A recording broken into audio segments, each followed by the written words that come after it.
कि देखो कितनी कठिन है। भगवान ने कहा ऐसा नहीं है, यहाँ मेरी जगह पर होना आसान नहीं है, बहुत कुछ मैनेज करना पड़ता है। उसने कहा कैसी बात कर रहे हो आप, ऐसा है तो एक दिन आप मेरी जिंदगी जी के देखो और मैं आपकी जिंदगी जी के देखता हूँ। भगवान ने कहा नहीं भाई, मेरी जगह पे रहकर बहुत पेशेंस रखना पड़ता है, तुमसे नहीं होगा।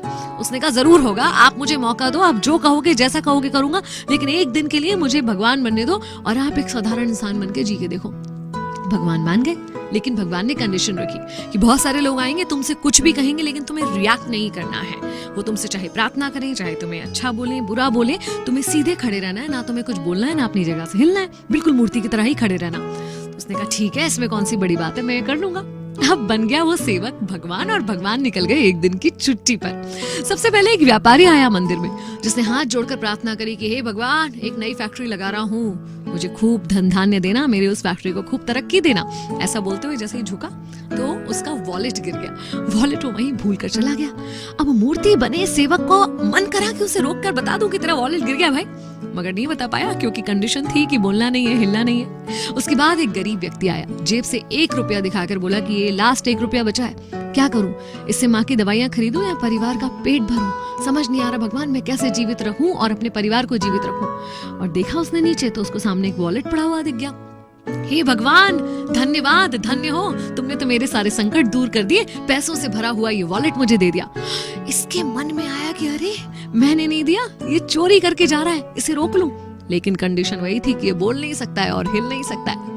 तीसरा व्यक्ति एक नाविक वहां पर आया, एक सेलर, जो कि जहाज लेकर 15 दिन के लिए समुद्र में जाने वाला था। प्रार्थना करने आया था अपनी सुरक्षा की, कि वो सुरक्षित सफर से अपने परिवार के पास वापस आ सके। वो प्रार्थना कर ही रहा था कि व्यापारी आ गया पुलिस को लेकर। देखिए देखिए, इसने ही मेरा वॉलेट चुराया है, क्योंकि मेरे बाद मंदिर में यही आया है। पुलिस उसे पकड़ कर ले जा रही थी और अब उस सेवक से बर्दाश्त नहीं हुआ कि इनफ इज इनफ, अब मैं और मूर्ति नहीं बन सकता, अपनी आंखों के सामने इतना गलत होता हुआ नहीं देख सकता।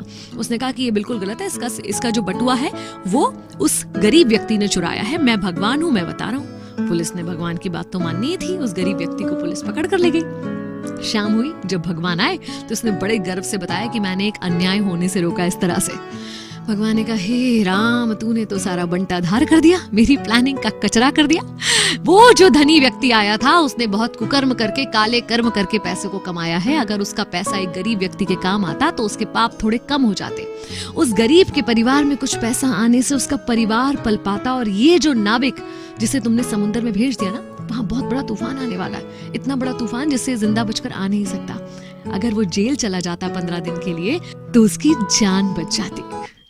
तब उस सेवक को एहसास हुआ कि ये सब कुछ तो शायद मैं सोच ही नहीं सकता था, मैं तो क्षणिक जो कुछ हो रहा था वही देख रहा हूँ।